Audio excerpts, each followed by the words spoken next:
मान लो कि आपने बढ़िया से एसयूवी गाड़ी खरीदी, वो भी इलेक्ट्रिक गाड़ी, और गाड़ी उठाई, निकल गए अपनी फैमिली के साथ घूमने।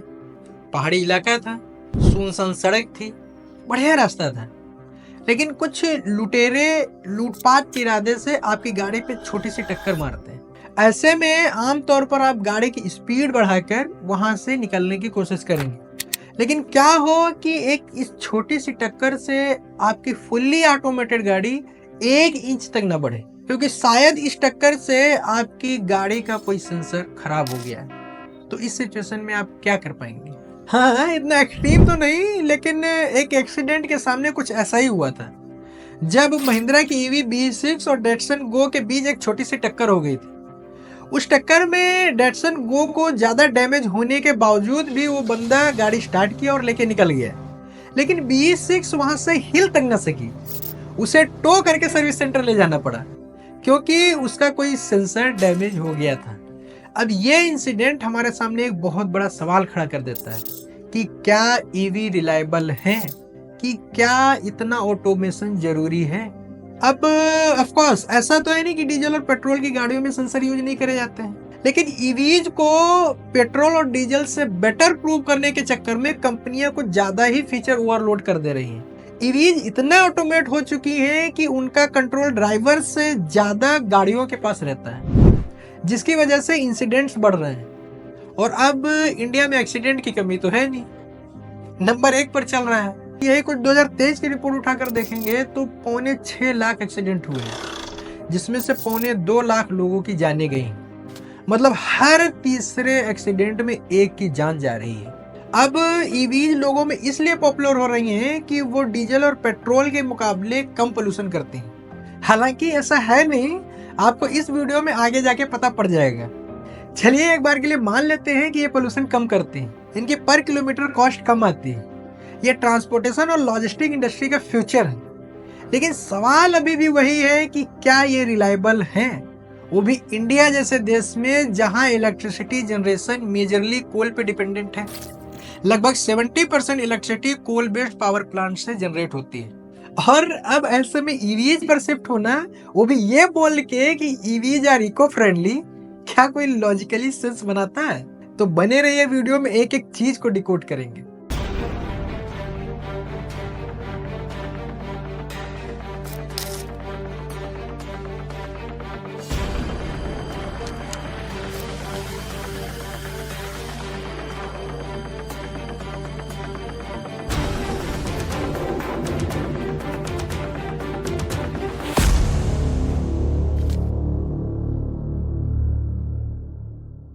अब ईवीज की रिलायबिलिटी पे सवाल केवल उस एक इंसिडेंट से ही नहीं उठता है, पर अभी 2023-24 में यूक्रेन और रसिया वार पीक पर था, और रसिया ने नाटो को सबक सिखाने के लिए सारे इलेक्ट्रिसिटी और गैस कनेक्शन रोक दिए थे, जिसकी वजह से यूरोपियन कंट्रीज को पावर शॉर्टेज झेलनी पड़ी थी। और नीदरलैंड जैसे कंट्रीज में जहां पर ईवीज बहुत ज्यादा है, उनको अपने गैराज से पुरानी गाड़ियां निकालनी पड़ी थी, क्योंकि ईवीज को चार्ज करने के लिए सफिशिएंट इलेक्ट्रिसिटी नहीं थी। चलो, ये तो इंसिडेंट है, इनको समय के साथ बेहतर करा जा सकता है। बट आपको हमको चिल्ला चिल्ला कर ये बताया जा रहा है कि EVs are less polluted than gasoline vehicles. पर क्या असल में ऐसा है? इस बारे में आपकी क्या राय है? वीडियो को पॉज करिए और कमेंट में बताइए।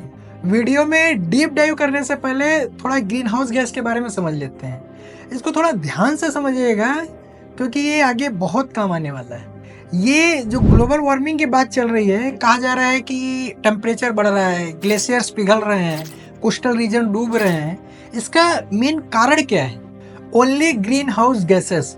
इनमें कार्बन डाइऑक्साइड, मीथेन और वाटर वेपर जैसी गैसेस होती हैं। इनकी एक प्रॉपर्टी होती है कि ये अपने अंदर हीट को ट्रैप करके होल्ड करके रखती हैं।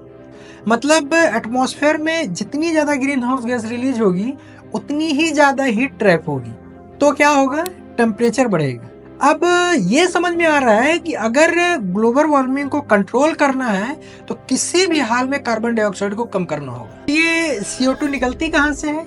किसी भी कार्बनिक मटेरियल को जलाने से, चाहे वो कोयला हो, डीजल हो या फिर पेट्रोल हो।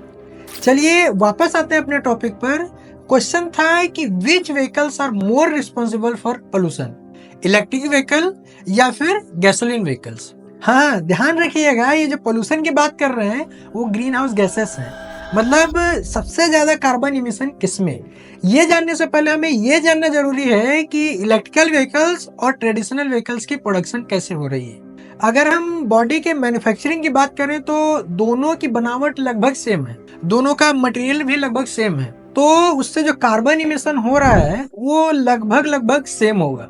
लेकिन काले कार्बन का राज इलेक्ट्रिक गाड़ियों की बैटरी में छुपा हुआ है, जो कि किसी भी ईवी की बैकबोन है। और बैटरीज के प्रोडक्शन के लिए लिथियम, निकिल, कोबाल्ट और मैग्नीज की जरूरत पड़ती है, जो कि रेयर अर्थ मटेरियल है। और जैसा कि नाम से ही पता चल रहा है कि ये रेयर अर्थ मटेरियल है, तो मतलब इनकी प्रोडक्शन भी उतनी ही टफ है। और चाइना के पास लिथियम का तो भंडार है। यही कुछ 2016 में तिब्बत के किसानों ने लिथियम माइनिंग के खिलाफ एक प्रोटेस्ट शुरू करा था, क्योंकि जियाजिका लिथियम माइन का कंटामिनेटेड वेस्ट लीचू रिवर में छोड़ा जा रहा था, जिससे रिवर का पूरा पानी जहरीला हो गया और अचानक से उसमें मौजूद मछलियां और बहुत सारे याक मारे गए। और इसी तरह की चिली में भी धुआंधार माइनिंग चल रही है, बहुत सारे काले राज छुपे हुए हैं। अब आप ही बताइए कि बैटरीज इको फ्रेंडली कैसे हो सकती हैं, और इनके चार्जिंग के लिए जो इलेक्ट्रिसिटी चाहिए उनकी प्रोडक्शन के लिए तो और भी कई सारे राज छुपे हुए हैं। अगर इंडिया जैसे देश की बात करें जहां पर electricity generation majorly coal based power plant से होता है, जिसके लिए माइनिंग करी जाती है, और आपको ईवीज के फाइनल प्रोडक्ट से लगता है कि ईवीज आर क्लीनर व्हीकल्स, लेकिन ये अपने प्रोडक्शन से पहले ही बहुत सारा पोल्यूशन करके आई है। अब ये जानने के लिए यूएस में एक लाइफ साइकिल स्टडी करी गई, जिसमें एक ट्रेडिशनल व्हीकल टोयोटा कोरोला और ईवी की ग्लोबल लीडर टेस्ला की मॉडल 3 को लिया गया। इसमें ये अज्यूम कराया गया है कि ये दोनों व्हीकल अपनी लाइफ में लगभग 2.25 लाख मील चलेंगे, और अगर चार्जिंग यूएस में करी जा रही है जिसकी इलेक्ट्रिसिटी केवल 23% ही कोल बेस्ड है, तो ब्रेक इवन लगभग 13,500 माइल्स के आसपास होगा। मतलब ये कि एक साल में क्लीनर व्हीकल हो जाएगा। और अगर यही व्हीकल हम इंडिया में चार्ज करेंगे जहां पर इलेक्ट्रिसिटी जनरेशन लगभग 70% कोल बेस्ड है, तो ब्रेक इवन लगभग 70,000 माइल्स का होगा। मतलब लगभग हमको आधी लाइफ गाड़ी चलानी पड़ेगी, तब जाके वो इमिशन फ्री होगी। और इन सब के अलावा ईवी व्हीकल्स को ट्रेडिशनल व्हीकल्स के कंपैरिजन में लगभग 40 से 45% प्रीमियम में बेचा जा रहा है, यह बोल के कि ये व्हीकल्स क्लीनर हैं और इनकी पर किलोमीटर कॉस्ट 1 से 1.5 रुपए ही है, जबकि गैसोलीन व्हीकल की कॉस्ट लगभग 8 से 10 रुपए पर किलोमीटर आती है।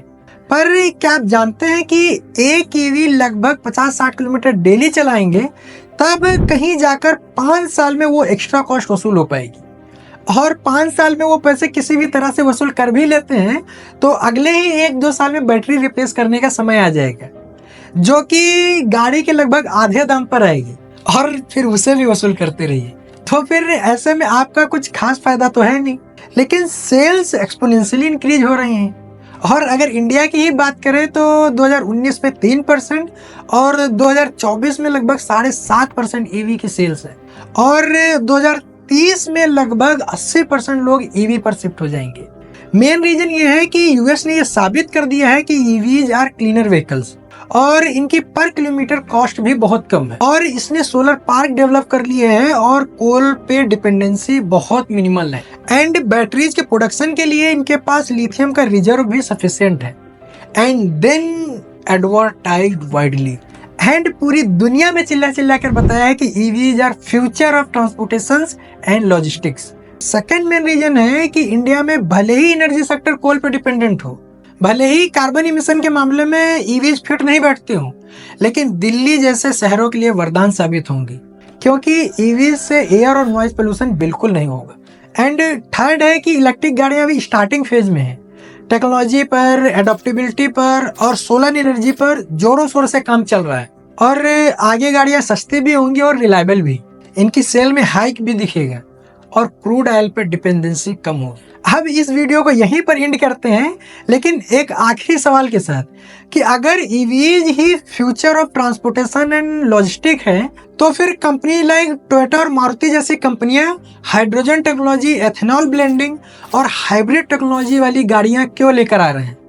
और ये R&D पर इतना ज़्यादा क्यों खर्चा कर रहे हैं? अगर आपको ये वीडियो अच्छी लगी हो तो लाइक, शेयर और सब्सक्राइब कीजिए और कमेंट सेक्शन में हमें बताइए कि कोई पार्ट छूट गया हो तो उसे अगले वीडियो में कवर करने की पूरी कोशिश करेंगे।